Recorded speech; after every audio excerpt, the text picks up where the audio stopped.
All right, beautiful. Thank you for joining me for a gentle harvest yoga class. My name is Holly. My pronouns are she, her.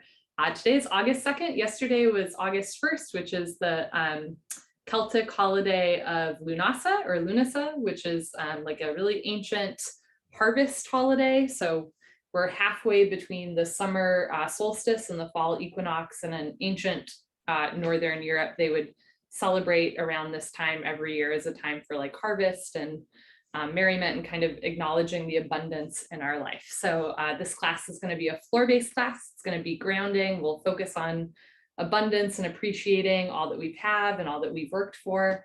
There's no, you don't need any fancy yoga props or prior yoga experience. You will want a carpeted area or a yoga mat.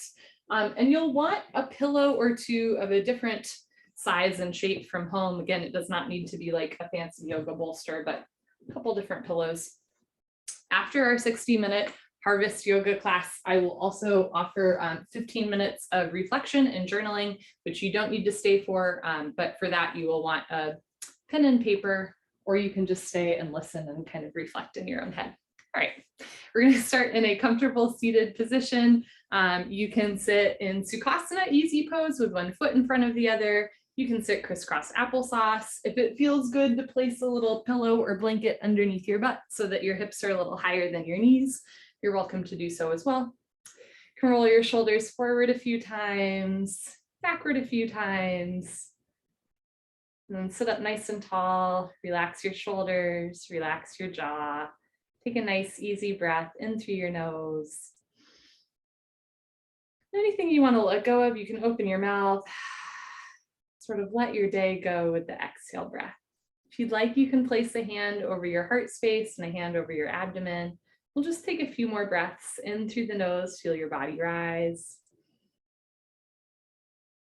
You can exhale through the nose or through the mouth. Whatever feels good to you. Think of this as a cleansing breath. Breathe in. As you exhale, let your shoulders relax. Breathe out one more time, slow inhale. Easy exhale.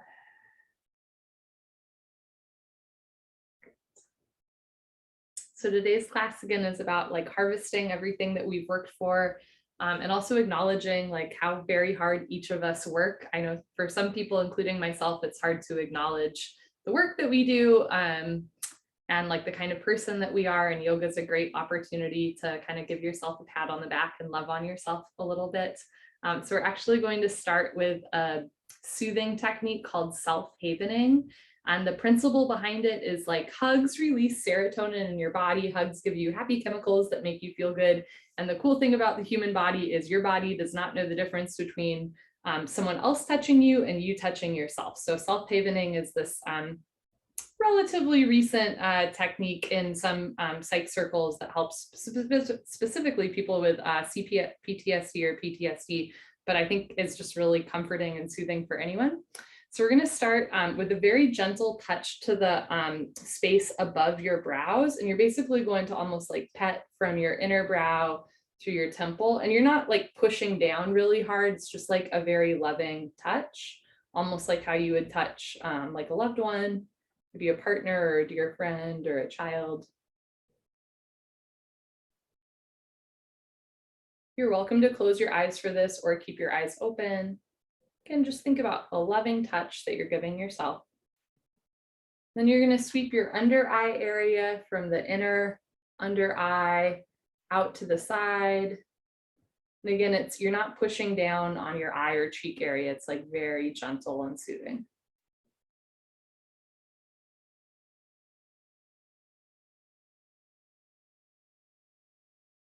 From here, you're going to go from the outer jaw to the chin, and just a soothing touch. If you're joining late, we're practicing what's called self-havening. It's a technique where you just kind of give yourself very soothing, gentle touch to release serotonin in the body.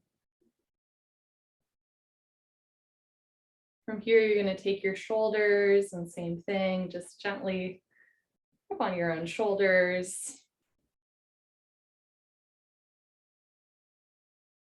If it feels good, you can even give yourself a little massage here and press down a little bit harder, especially if you have shoulder tension. I know I do. Whenever I get a professional massage and I tell them I'm a yoga teacher, they're like, your shoulders are so tight for a yoga teacher. And I'm like, that's why I practice yoga. Imagine what it would be like without this. Okay, next, continuing the self-havening, we're going to cross our arms, and from the shoulder down to the elbows, gently give yourself, again, just a loving touch at whatever pressure feels good to you. So some people like really light pressure. Other people like a little bit more hard.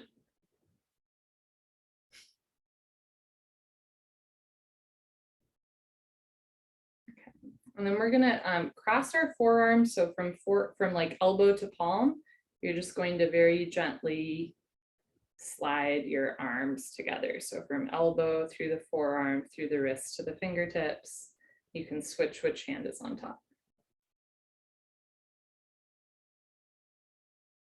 I try to switch up kind of what we do to start our Tuesday class. And if this particular exercise is speaking to you, again, it's called self-havening.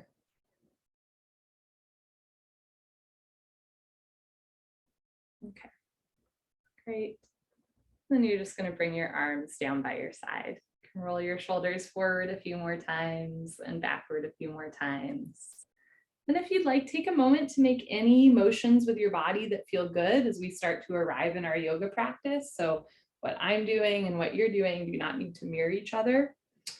Throughout class, remember that you are your greatest teacher. And if at any point I'm suggesting, a posture or a breath or a thought or a question that does not make sense to you or does not feel good to you, you do not need to do what I'm doing or what I'm offering. Right? You can always make a different shape with your body, breathe in a different way. You can take a break. You can do something else entirely. This is your time, and you know yourself better than anyone else. I know the yoga fairly well. So between the two of us, we can usually come to a happy medium, but just remember that you're your greatest teacher. All right, once you've had a moment to stretch out, you're gonna come back into a comfortable seated position, sitting up nice and tall. Notice if you're leaning forward or backward. Try to sit up nice and tall as a symbolic gesture that you are arriving in the present moment. We're gonna start to move our breath with our body. Take an inhale through your nose and an exhale through your nose. On your next inhale, sweep your arms up and overhead, not forcing the body. They don't need to come up all the way if it doesn't feel good to you. Hands together, exhale through your nose, pull your hands through heart center. Take your time. We'll do that again. Inhale, sweep your arms up, lengthening through the side torso. Hands together, exhale, pull hands through heart center. Beautiful. Inhale, arms up. Exhale, hands through heart center. This time, just place your thumbs towards your sternum. You can bow your head for a moment. We're now in our yoga practice. If you'd like, you can set an intention or dedication for your yoga practice. The Sanskrit word for this is sankalpa, so setting a sankalpa. Again, you can dedicate your practice to someone or something in your life, or you can set an intention like compassion or patience or determination, perseverance, gentleness. Great, and then take your arms down by your side.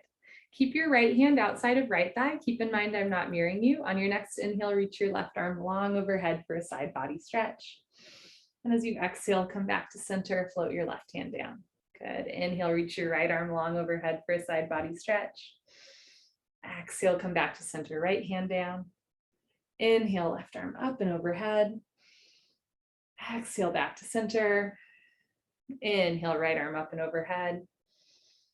Exhale, back to center. Good. Keep your right hand outside of right thigh. Place your left hand on right knee. Can even bring your right hand behind you for a little extra support. Inhale, lengthen.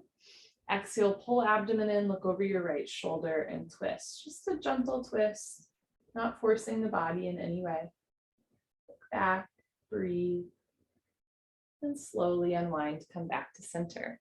This time, take your left hand either outside of left hip or behind you. And then take your right hand towards your left leg. Inhale, stretch up.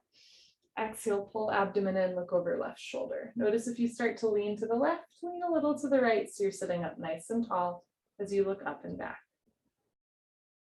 Then slowly, carefully unwind, come back to the center of your body. If you have a pillow under your butt, like I do, you're gonna remove that pillow. We're gonna come into all fours in a tabletop position. And pro tip, if you have tight toes, ankles, or knees, you are welcome to roll up your yoga mat so that there's a little bit of extra padding under your knees, toes, or ankles, or any other joint that could use some support. From here, you want your knees and feet about hip width distance, hands shoulder width distance, wrists under shoulders, and knees under ankles. Spread your fingers wide, press your knuckles down, keep your shoulders out of your ears and your neck long. So when I think about like a harvest, right, I think about literally like getting down on hands and knees and like touching the ground. So that's why this is a grounding yoga practice. Feel your hands grounding into the floor, knees and feet grounding into the floor, and we'll cat-cow. Take an inhale through your nose. And on the exhale, pull your abdomen in, round your spine like a cat, meow, drop your head down, engage your abdominal wall, push the floor away from you. On your next inhale, cow pose, moo, you're gonna press your abdomen down, stick your butt up, roll your shoulders back and down, send your gaze up towards the ceiling.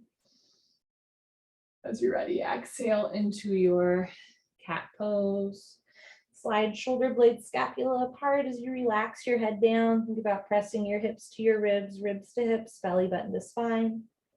Inhale into your cow pose, squeeze shoulder blades, scapula together, open through your heart space, move your hips and eyes up towards the ceiling, let your abdomen relax down. Exhale into your cat pose, and a little bit goes a long way. Maybe your cat pose is simply looking down towards the floor without necessarily moving your head and spine. Inhale, cow pose, same thing. Maybe your cow pose is simply looking up towards the ceiling or doing a deep back bend. Remember that the depth of our postures or what they look like do not need to mirror each other. Exhale into a neutral spine position. Keep your left hand on the floor. On your inhale, reach your right arm up, look up towards the ceiling. And on your exhale, place your right hand down on the floor. Inhale, reach your left arm up, look up towards the ceiling. Nice little spine twist here. Exhale, place your left hand down on the floor. This time we're gonna thread the needle. Inhale, reach your right arm up, look up. Exhale, thread the needle, take your right arm under your left arm, right ear to floor, right shoulder to floor. Option to stay here with your left hand on the floor. You can also reach your left arm up and then drape it behind you, reach for your right hip or right thigh for a bind. It's a nice shoulder opener and chest opener. It's not for everyone, right? So if thread the needle does not feel good to your body, you can come out of the posture, sit back on your feet or on your butt, take your right arm out to the right, swipe across your body, bend your left forearm, so forearm to forearm, and then pull back. And then you get the same shoulder deltoid stretch without putting weight on your upper body. If you are in thread the needle and your left arm is straight behind you for a bind, start by reaching your left arm up towards the sky and then place your left hand back on the floor below your shoulder. Everybody together, we're gonna unthread the needle. Inhale, reach your right arm up, look up towards the ceiling. And exhale, place your right hand down on the floor. Good. We'll do the other side of our thread the needle. Inhale, reach your right arm up, look up. Pardon me, inhale, reach your left arm up, look up. Exhale, take your left arm under right arm, left ear to floor. Left shoulder on the floor. Option to keep your hand on the floor below your head or reach your right arm up towards the sky, reach behind you, reach for your left thigh with your right hand. Try to keep your hips over your knees, jaw relaxed, feet soft, take a breath.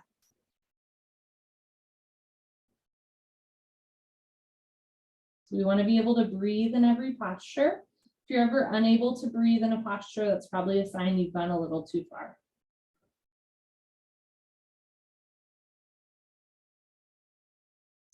If your right arm is straight behind you in a bind, reach your right arm up towards the ceiling. Place your right hand on the floor under your shoulder. Everybody together, unthread the needle. Inhale, reach your left arm up. Exhale, place your left hand back down. Beautiful. We're going to go into a wide-legged child's pose. Bring your feet together, knees apart. Start to sink your hips back towards your feet as you reach your arms overhead. You are welcome to place pillows or blankets in between your calves and thighs if that helps your hips relax more. You're also welcome to place pillows or blankets underneath your head or chest. And again, if you want to roll up your yoga mat so there's extra padding under your toes, ankles, or knees, you're welcome to do so. If having your arms forward is too much on the shoulders, you can also have your arms down by your side so that you're still getting the opening to the hips, the inner thighs, the lengthening through the lower back, middle, and upper back without the strain on the shoulder. We're just going to hold here for 2 minutes. Start to really feel your body grounded into the floor. Let the floor hold you up.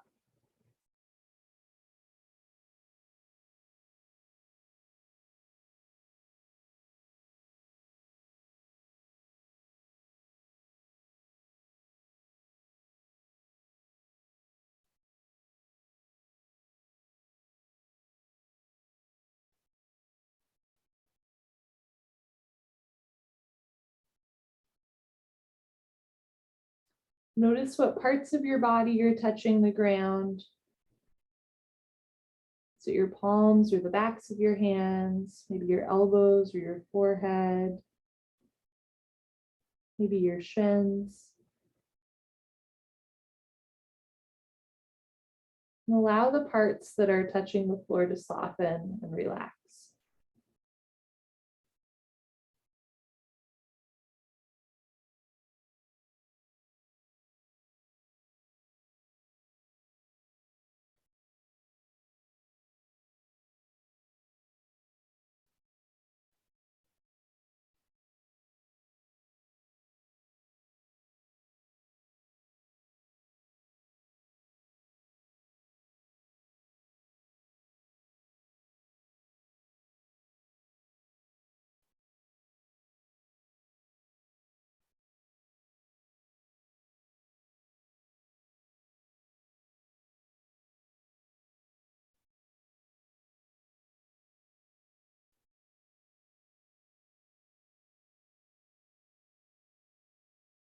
Throughout class, we'll play around with what parts of our body are touching the ground, and also what parts of our body aren't touching the ground, right? You might notice your back is touching air or fabric. You might just start to tune into all the sensations that your body is giving a little bit more. Noticing where you're touching the earth, where skin is touching clothing or air. You might start to really observe your ribs expand and contract with the breath. You might also notice where you're holding tension. And if, for example, your jaw is a little tense, relax your jaw. Soften your chest. Release any tension in the abdominal wall. So you're relaxing into the posture. All you have to do is breathe. We'll take 3 more slow breaths here.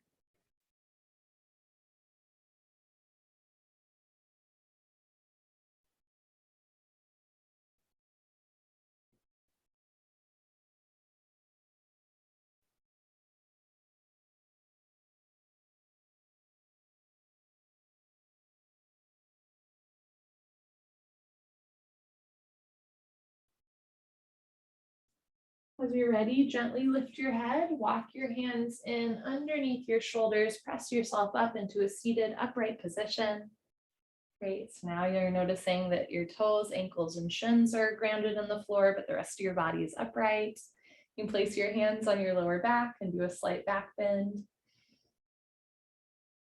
From here, coming back into a straight spine position, place your hands on the floor, shoulder width distance.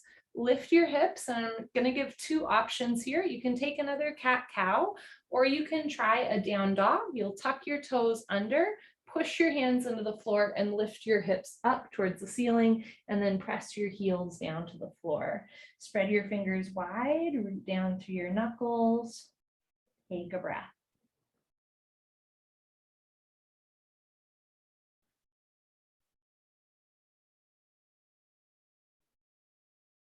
If you're in cat-cow, once you have an even back bend and rounded spine, come back into a neutral spine position. If you are in down dog, you're going to look forward, bend your knees again, knees to the floor. So now we're all in our tabletop. Good.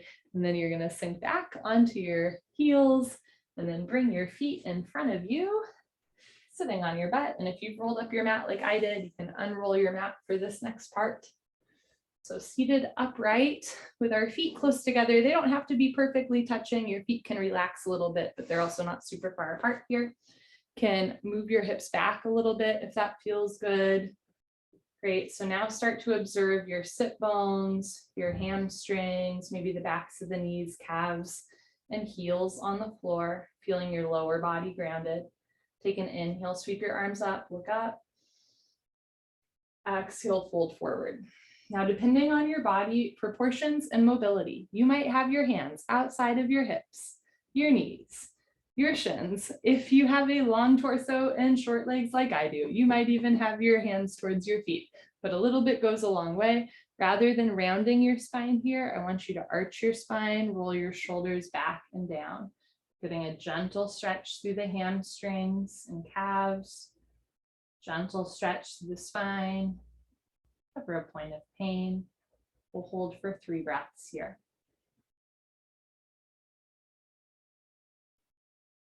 Can you relax your legs onto the floor rather than contracting them? I know my feet just turned out a little bit more. That's okay. Let your legs relax.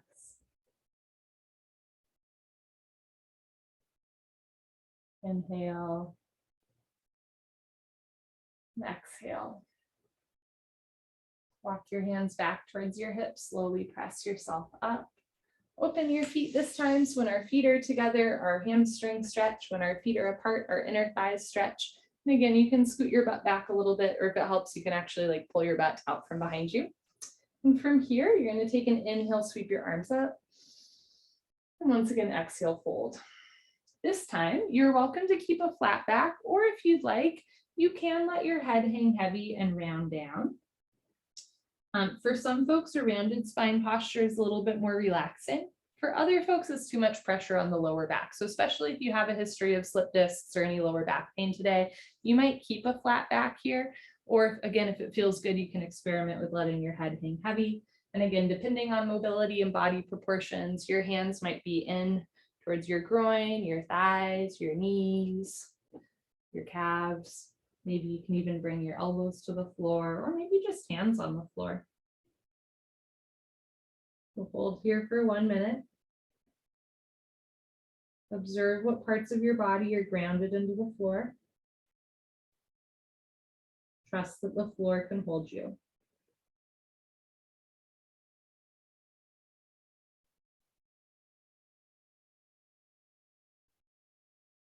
Notice where you might be holding on to tension. See if you can relax a little bit deeper.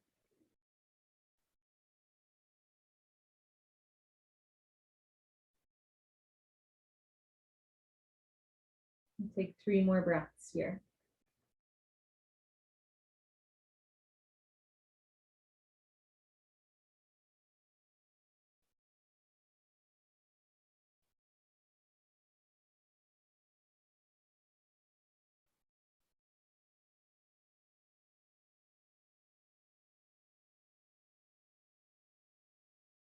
As you're ready, gently lift your head, walk your hands in back towards the center line of your body and press yourself up.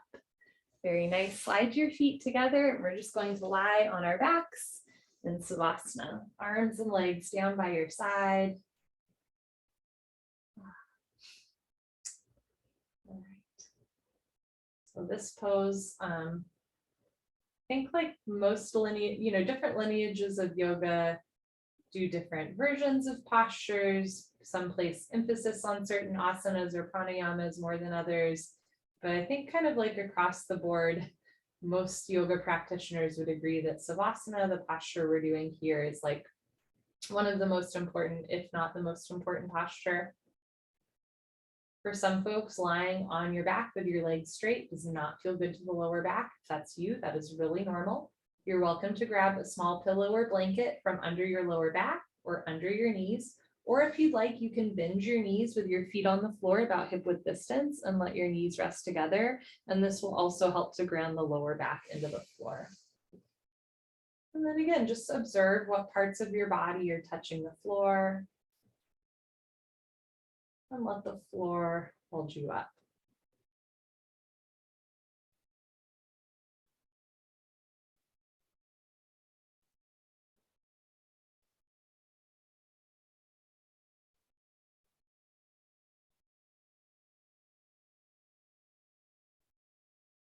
So I was mentioning, yesterday was the Celtic holiday Lughnasadh, and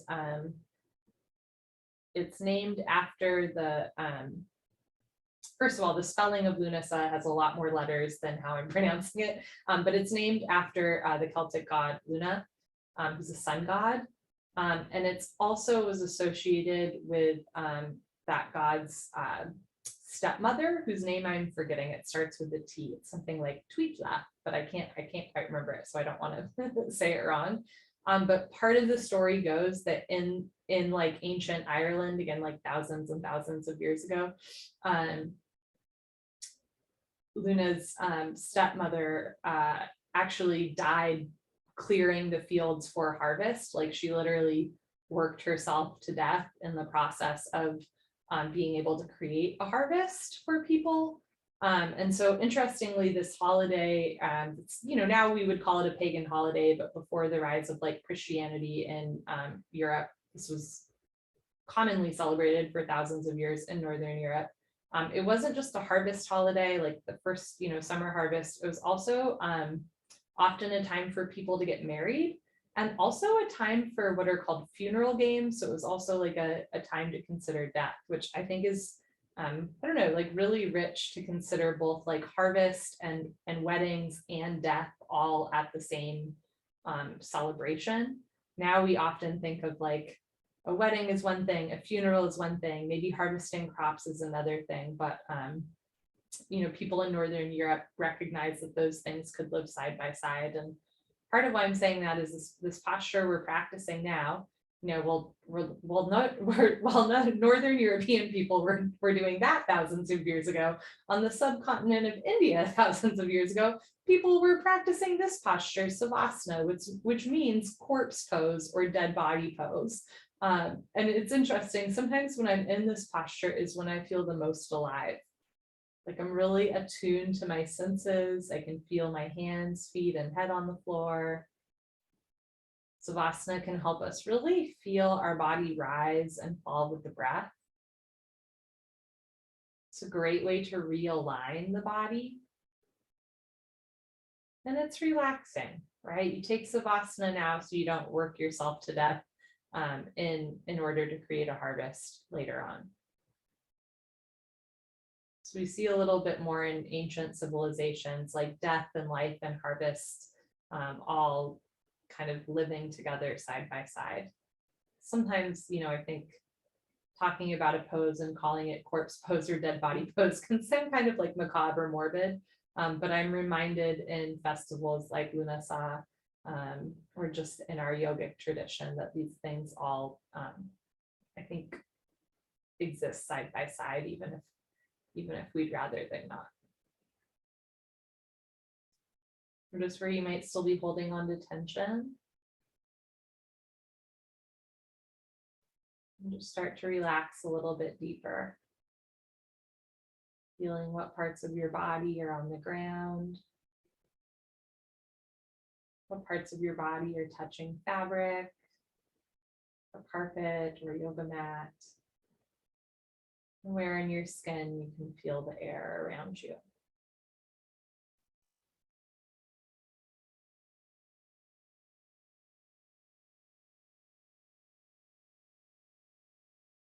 Bend your knees if they're not already. From here, lift your feet off the floor. You can keep your knees bent and flex them back towards your face. This is happy baby pose. You have an option to keep your hands on the floor. You can also grab the backs of your hamstrings or knees, or grab the outsides of your feet. And then from here, you can start to rock right and left. So you actually get to roll out your back a little bit. So when you think about grounding yoga postures, you can also use the ground or use the floor as a tool to kind of massage the back. And maybe as you roll to the left, you gently straighten your left leg, stretching the inner thigh, and then come back to center, bend the left knee. And then as you roll to the right, you can gently straighten your right leg, and then come back to center. Good. So rolling right and left, back and forth. When you're even on both sides, you can come back into the center. Let your head be on the floor. For all of these postures, you're welcome to close your eyes. You can do a soft gaze just beyond the tip of your nose, or if it helps you to really feel grounded in the present moment in your body and your breath, it can also be nice to pick a spot on the ceiling to look at or the floor, depending on what posture you're in. So there's lots of options here. Hold here for 1 minute. Relax through your inner thighs and hips.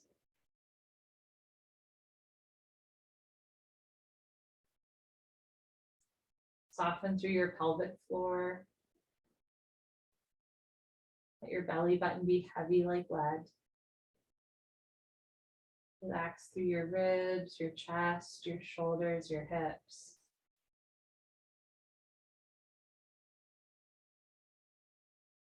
Taking 3 more breaths here.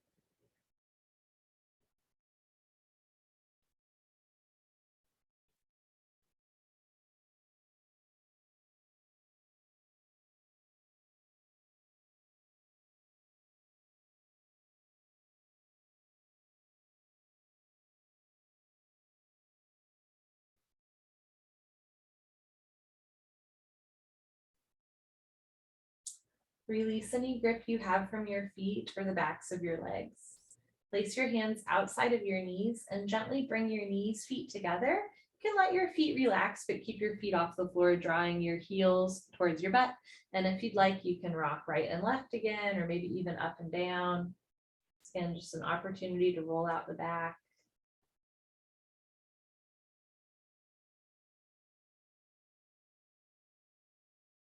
Great, come to center, look down towards your legs, identify left and right, cross your right calf over your left shin, so your legs are crossed. You can have your hands on your knees. You can also grab the outsides of your feet and just gently pull down.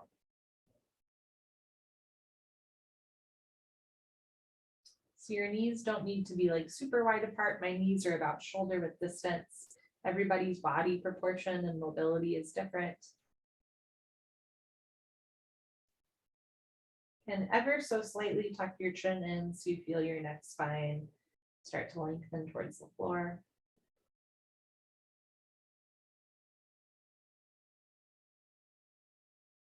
Release any grip you have from your feet. We're going to do the other side. Uncross your feet and then bring your left calf over your right shin. And again, you can have your hands on your knees or shins, or you can grab your feet with your hands and gently press down, not forcing the body.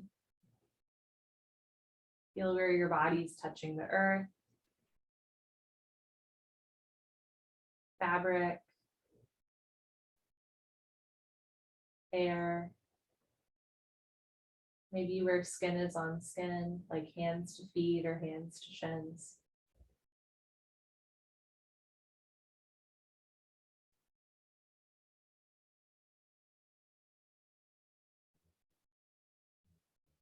Good, and then release that grip, uncross your legs, bring your knees, feet together, give yourself a big hug, and then lower your arms and legs down back into Savasana.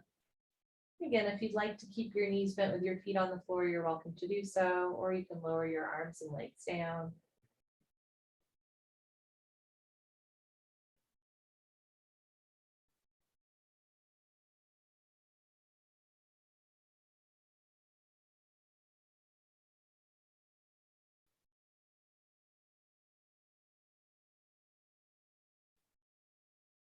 Inhale, body rise. Exhale, body fall.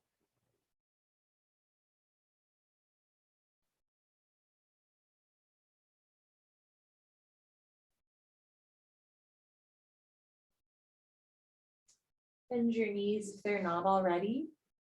Feel your feet on the floor.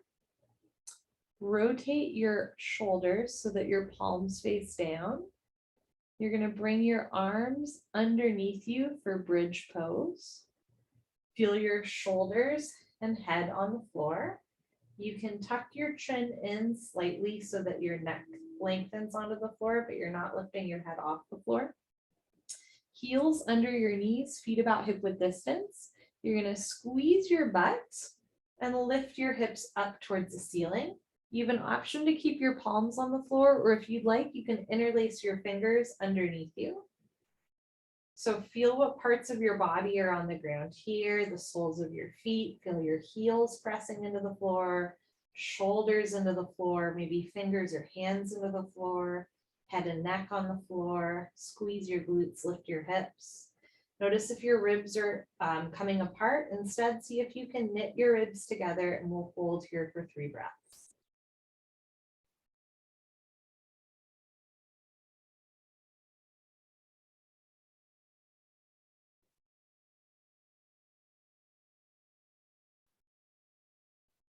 Your fingers are interlaced, uninterlace your fingers, palms down, and then slowly lower your hips down.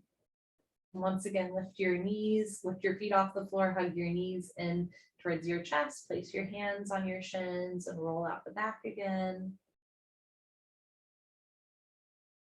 And then lower your arms and legs down. Savasana.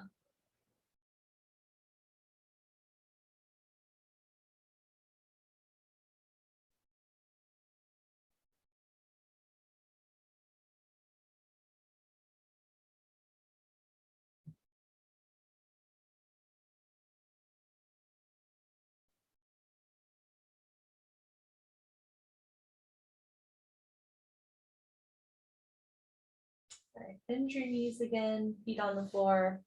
This time you're going to roll off to one side. You can give yourself a nice little hug here, a squeeze. And then keep rolling over, roll onto your abdominal wall for Sphinx Pose. So for Sphinx Pose, this is a back bend. You're going to have your feet about hip width distance, feet relaxed on the floor. You can bend your elbows and hands about shoulder width distance. Option to have your elbows directly under your shoulders. This is a fairly deep back bend. You can also walk your arms forward so that your elbows are in front of your shoulders. And that will decrease the back bend a bit, so it's a little bit more gentle. From here, keep your neck long, shoulders out of the ears. And again, just notice what parts of your body are touching the ground. Your feet on the floor, knees or quads on the floor, hips or abdomen, elbows, forearms, wrists, palms, all the way to the fingertips. Keep your shoulders out of your ears and your neck long. We'll hold here for 1 minute.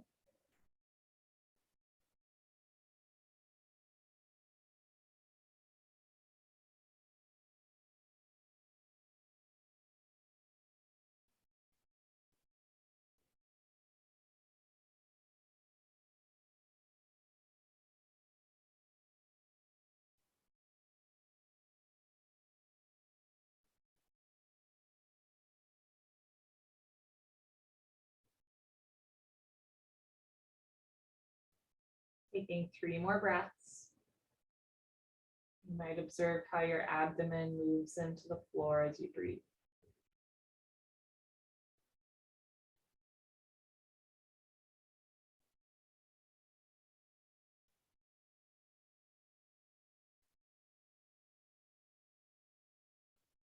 Once you're ready, slowly take your elbows out, hands in, and lower your head down towards the floor. Option to have your forehead on the floor or look to one side so one ear is on the floor. Option to keep your arms bent with your hands close to your face, or you can lower one or both arms down by your side, palms facing up. Send deep belly breaths in and out through your nose to massage the front of your body. Breathe deep into any point of tension. Let the floor hold you up. Notice, especially if you're looking to one side, how part of your face is on the floor. All right, your shoulders and chest are on the floor. Just grounding down. If you're looking to one side, you might gently lift your head and look to the other side, other ear, other side of the face on the floor.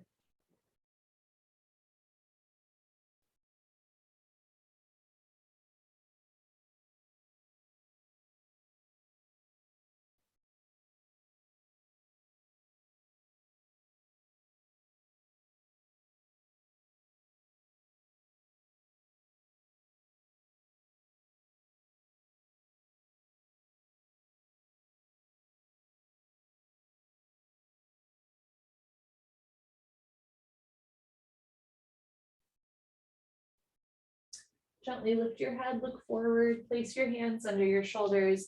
You're going to press yourself up into a seated position for what's called hero pose. Bring your knees and feet together and start to sit back on your heels. And if you'd like, you can place pillows or blankets in between your calves and thighs. You can roll up your yoga mat so there's extra padding under your toes and ankles. Sit up nice and tall. And if you'd like, you can even bring your hands together at heart center.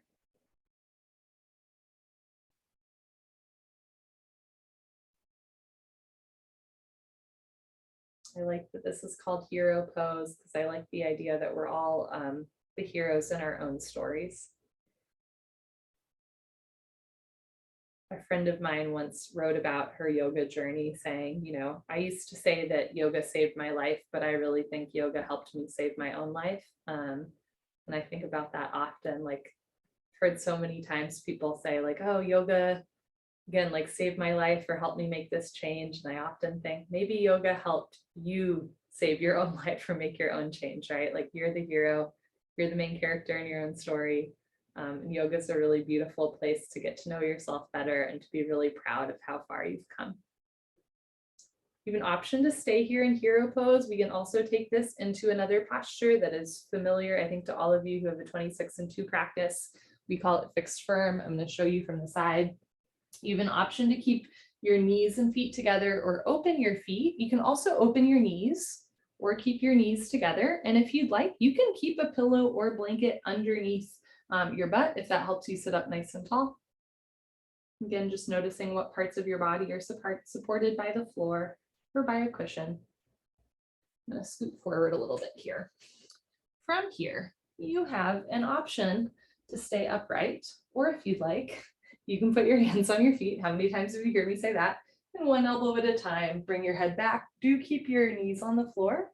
You can keep your elbows on the floor or even hands behind you, or you can even bring your shoulders and head to the floor. You can have your arms down by your side, out to the side in a big expansive gesture. You can have your arms overhead long or bend your elbows and grab your elbows. Because I know several of us practice this in 26-2 yoga, I'm going to take a different variation with my arms here and have my arms out to the side instead.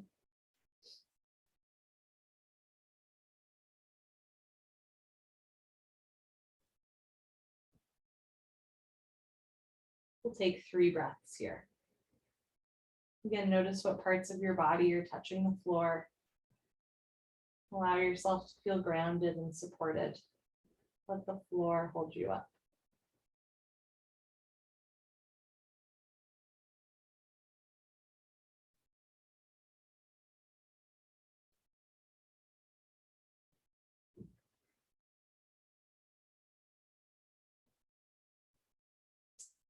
If you're lying back in this posture, you can put your hands on your feet, press your elbows into the floor, then put your hands behind you, press yourself up, lift your hips gently, you can remove any pillows or blankets you had from underneath you, and then turn, lie on your back into your Savasana. Especially, you know, in that posture, we put a lot of pressure on the lower body, not in a dangerous way, but it's nice when we release out of the posture, we get a good rush of blood to the lower body.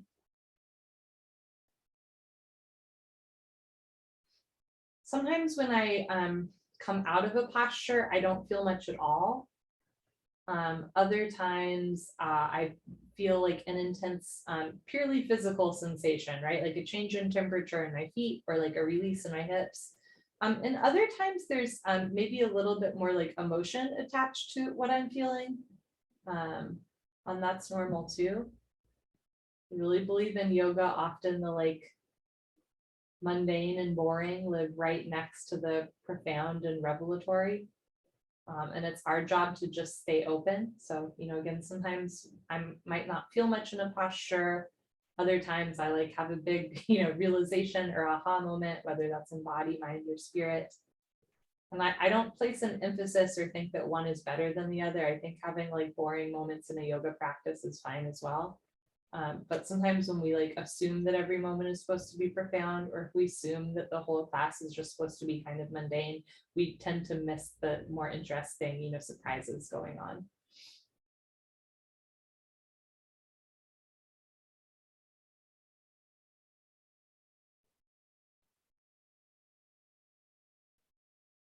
Bend your knees if they're not already. You're gonna roll off to one side, maybe the side you haven't chosen yet. Give yourself another big hug, and then press yourself up. For our next back bend, we will use a couple of pillows. So the idea is you're going to place one pillow behind you, a kind of a larger pillow so that your back is supported, and then one or two pillows for your head and neck. So the idea is your chest and ribs are going to be the highest part on your body, but you do not want your head to like lean all the way back. You want some support for your neck. So bending your knees, feet on the floor, you're going to gently lie back, and it might take a little bit of experimentation with what pillows to put where, and that's okay. From here, for the lower body, there's a couple options. You can keep your feet on the floor, knees resting together.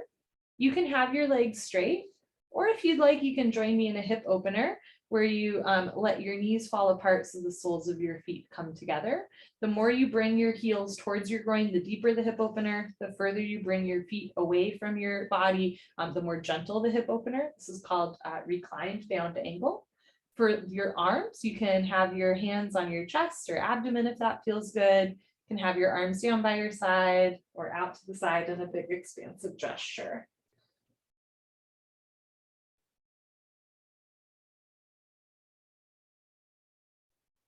We'll hold here for 2 minutes.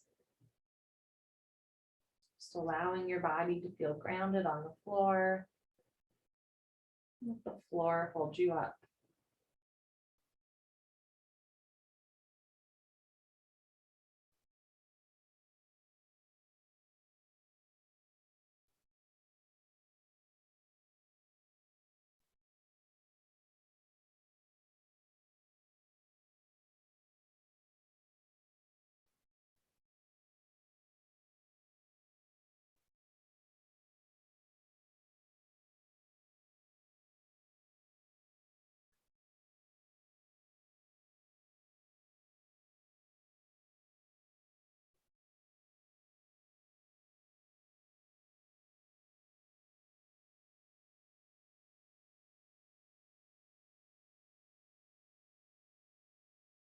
When I think about harvests now, like with modern farming, I usually think about like there's machines that are doing a lot of the harvest. But when I think about people who celebrated the first summer harvest, like thousands of years ago, I think about how like they truly kind of had to get down and dirty and like literally get their, hands and feet dirty and be on their knees and be picking. And I'm sure a lot of it was really hard. I'm sure all of it was like literally backbreaking work. And again, that's part of the story is that this god stepmother like kills herself with her hard work. And so on the one hand, I'm really grateful now that we don't have to do that. And on the other hand, I think somehow as humans, we've continued to put pressure on ourselves to do backbreaking work in other ways. Yoga and maybe this festival helps me see a middle ground in which, sometimes to plant seeds or to harvest crops, whether that's literal plants or, metaphorical intention that you set in your life, it can be down and dirty work, but you never want to work so hard that you end up killing yourself, right? Like metaphorically, but also literally, right? People die of stress these days. So as you relax into this posture, You might observe if you're being hard on yourself or pushing yourself or resisting in any way. See if you can both open yourself up to the back bend, to the hip opener, to the heart opener, without killing yourself, right? It's a happy medium.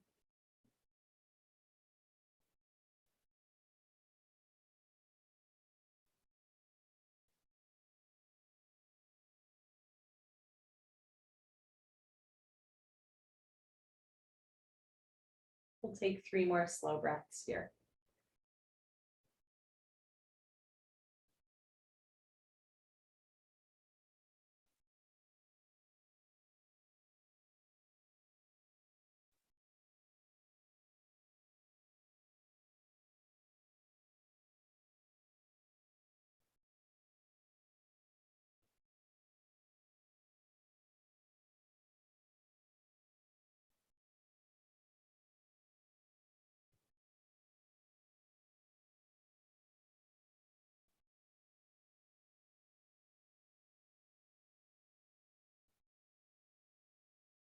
If your knees are apart and the hip opener, you're going to slowly bring your knees back together. Ooh, I feel that, feet on the floor.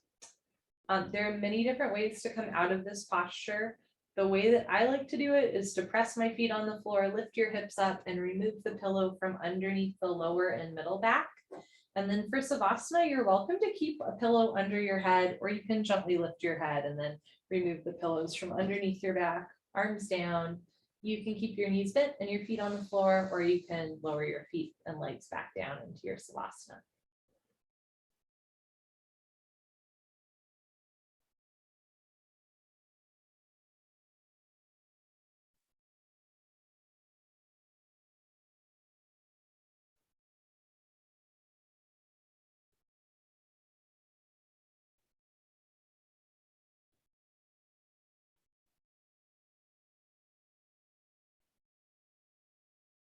Inhale, body rise.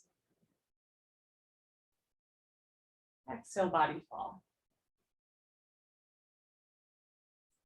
Bend your knees if they're not already.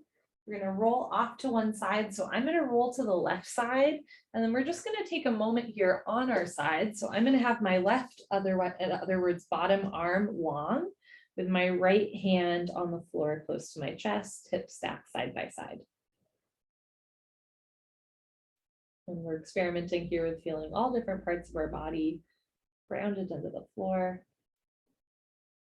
This time just feeling your side body on the floor.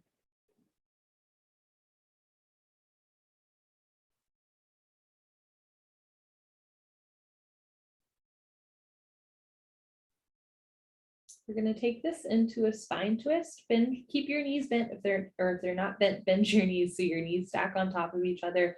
Gently lift your head. Take your bottom arm, so my left arm out to the left. And then you're going to roll your right shoulder down and take your right arm out to the right. And now we're in a spine twist. Think about rolling your right shoulder down towards the floor so your chest opens. You can keep the back of your head on the floor, or you can look over your right shoulder, bringing your right ear down towards the floor. And again, you might observe what parts of your body are touching the floor, like your ankle, or the side of your leg, or your ear, or the back of your head.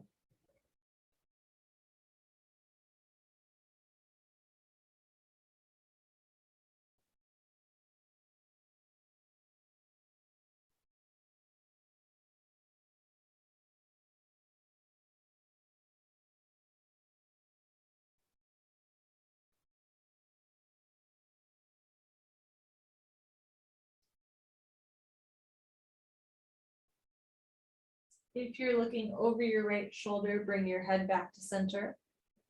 Roll your hips down. And then we're going to roll to the other side. And again, this time you can bring your bottom arm, so right arm long overhead, top arm, hand close to your chest. And we're just going to lie on our side here for a moment, feeling the side body on the floor.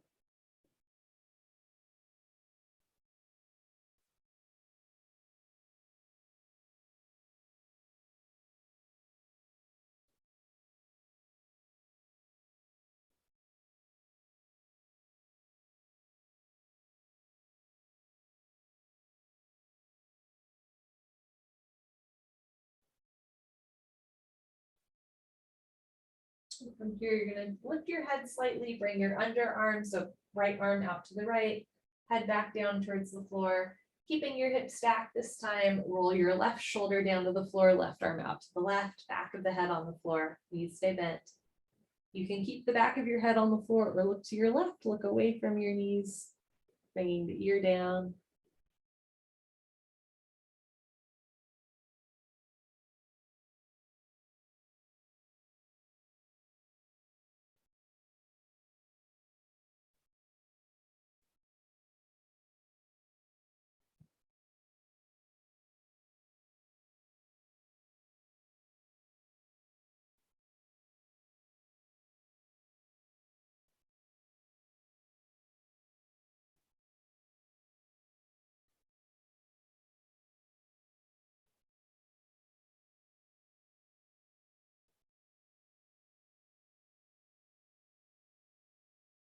You're looking over your left shoulder, gently roll the back of your head to the floor, and then roll your left hip down.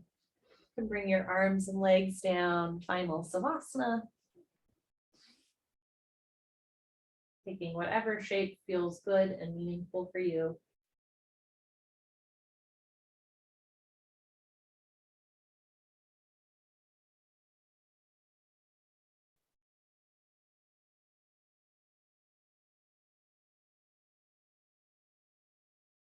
Inhale, body your eyes. Exhale, body fall.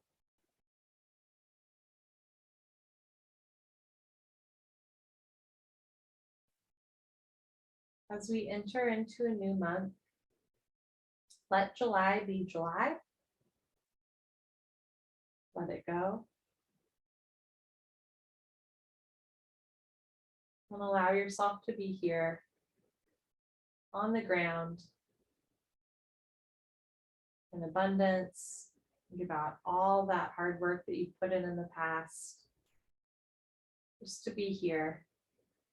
And again, if you're a person that is hard on yourself, I'm going to encourage you, if your initial reaction to think about all your hard work was to go, what do you mean? I didn't work hard. I'm going to push back on that and suggest that you did actually work really hard to get to this moment. And you're here now. In abundance, on the ground, in this harvest, breathing in and out.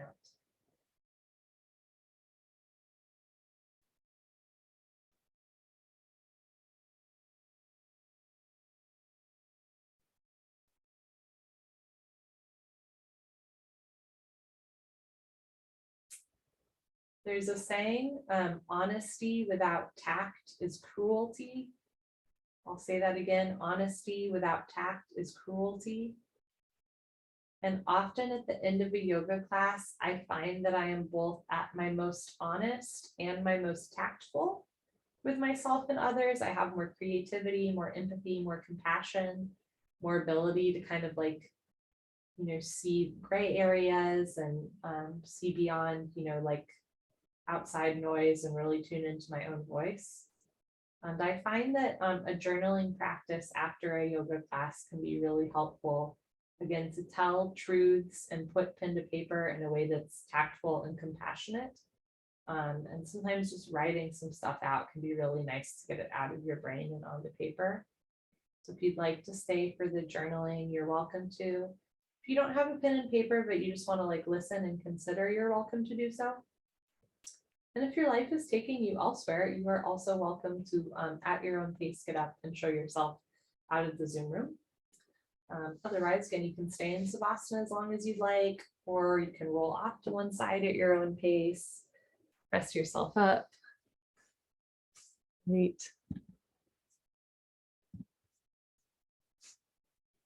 Okay. Really making your way into a comfortable seated position.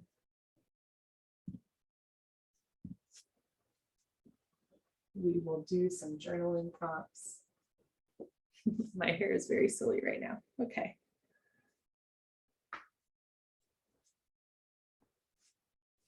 So our first journaling prompt for today is just to write down a few things that you are grateful for. Writing down 20 things you're grateful for. Again, a harvest is a time of abundance where there's so much to be grateful for. So writing down 20 things that you feel gratitude for can be your friends, your family, your pets, can be like cozy sweaters or Thai food or candles or flowers, anything that you're grateful for.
All right.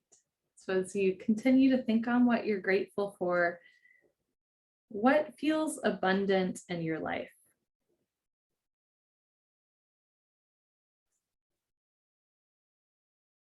Where do you feel abundance?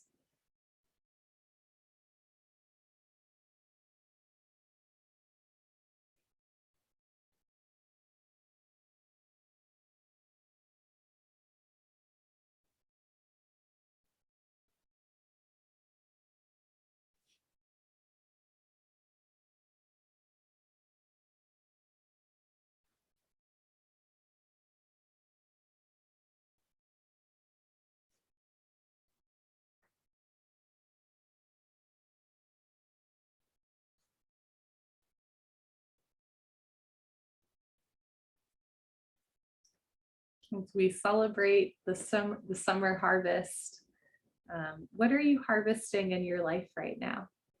So what seeds might you have planted? It could have been like a career change or deepening a friendship or moving. It could just be a shift in attitude. What seeds did you plant that you're now harvesting or reaping the benefits of? What are you harvesting in your life?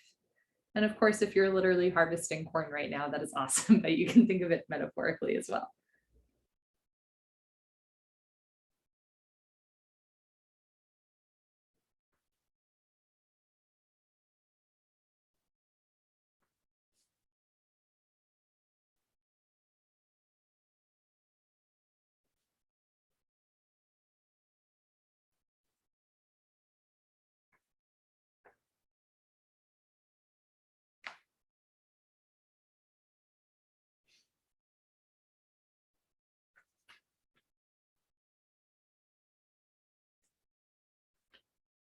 I shared this metaphor, or this anecdote, I guess, in my newsletter, but the building that I live in has a little outdoor garden, and one of my neighbors thought that she'd planted 2 cherry tomatoes, but it turns out she actually planted 1 cherry tomato and then randomly got a different tomato variety that was much bigger. I think it's literally called a better boy tomato. They're bigger tomatoes.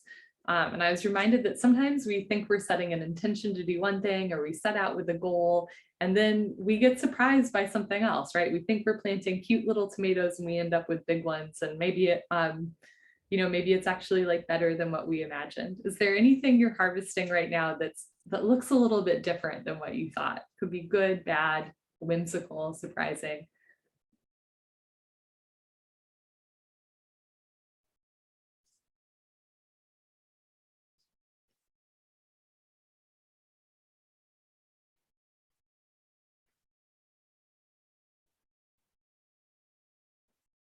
I once really wanted a new apartment and new furniture, but couldn't afford it. And then my apartment flooded and it was awful and I wouldn't wish it on anyone. But 6 months later, as I looked around my new apartment with brand new furniture paid for by renter's insurance, I was like, huh, I got what I want. Not how I wanted to get it, not how I expected it, but somehow I'm here.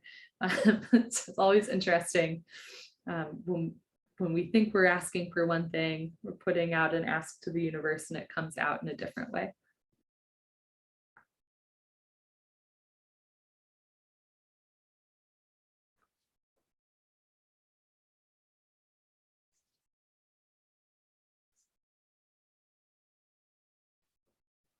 As we enter into August, what do you know now that you didn't know last month? What do you know now at the beginning of August that you didn't know at the beginning of July?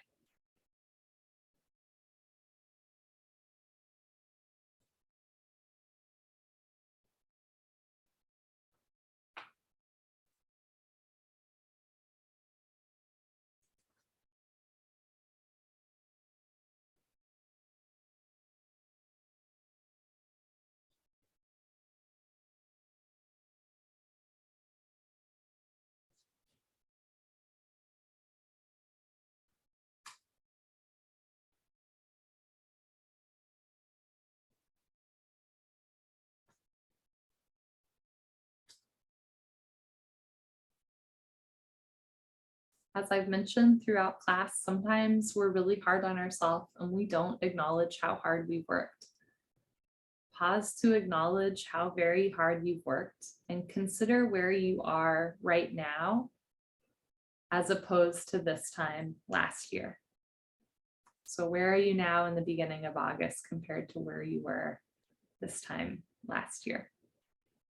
You can write down anything that comes to mind or that you're particularly proud of.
Where do you hope to be this time next month?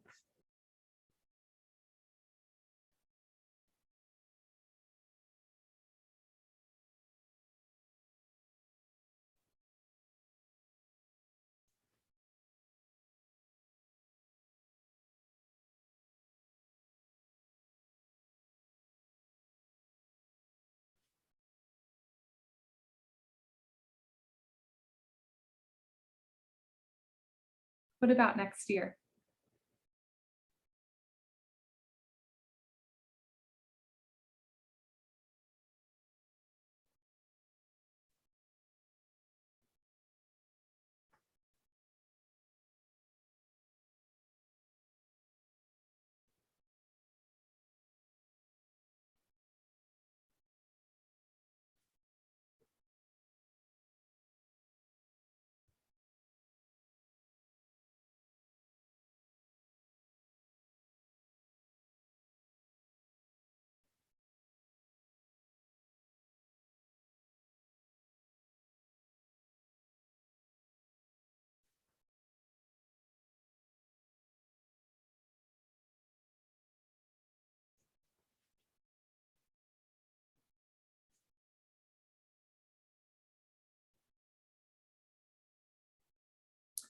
Every month, I like to close with the opportunity to have a sentence or a mantra or a word or a phrase that you'd like to keep with you for the rest of the month. It's something that you can keep just for yourself. It's something you can put on a sticky note, like on a mirror in your bathroom and look at, or put in your wallet.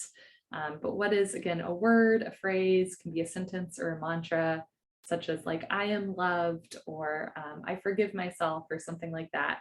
What is it, again, a word, a phrase, a mantra, a sentence that you'd like to carry with you for August?